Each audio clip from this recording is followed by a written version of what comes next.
The Massachusetts Institute of Technology's Media Lab is under scrutiny again, this time by state regulators. A new Propublica investigation found the lab is being investigated for possibly violating state environmental regulations after researchers dumped wastewater underground.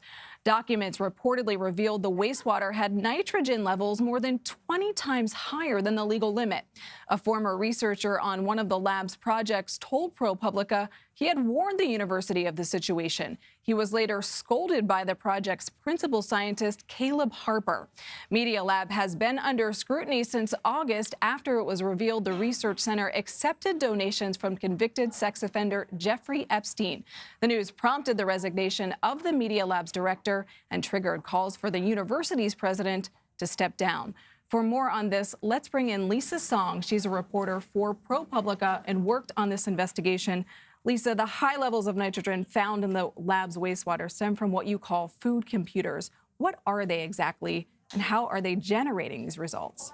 So the food computers are these basically boxes that Caleb Harper, who runs the lab, said you could program to easily grow different types of crops very quickly and effectively.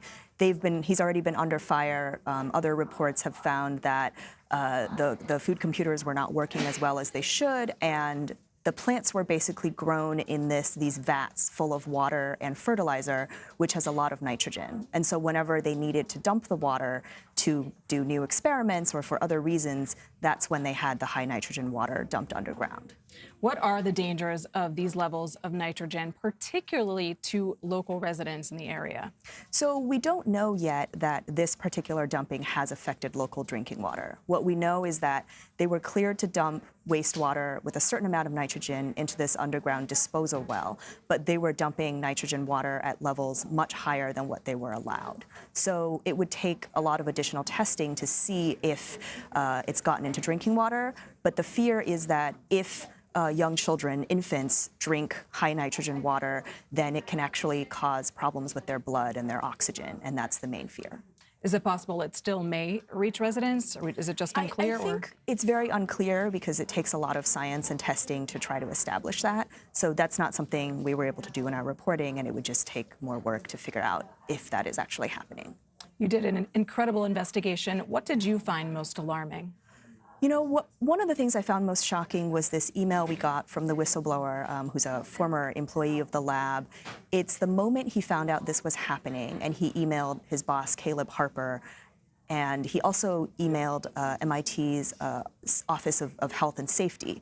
And Harper's response was to scold him and say, in the future, don't email the health and safety officers without getting approval from me first. And so that was really shocking. It shows kind of the mindset of how they were thinking about this, how Harper was thinking about the potential problems with the water. Has anything been done since then to rectify that situation, that sort of response that this whistleblower received?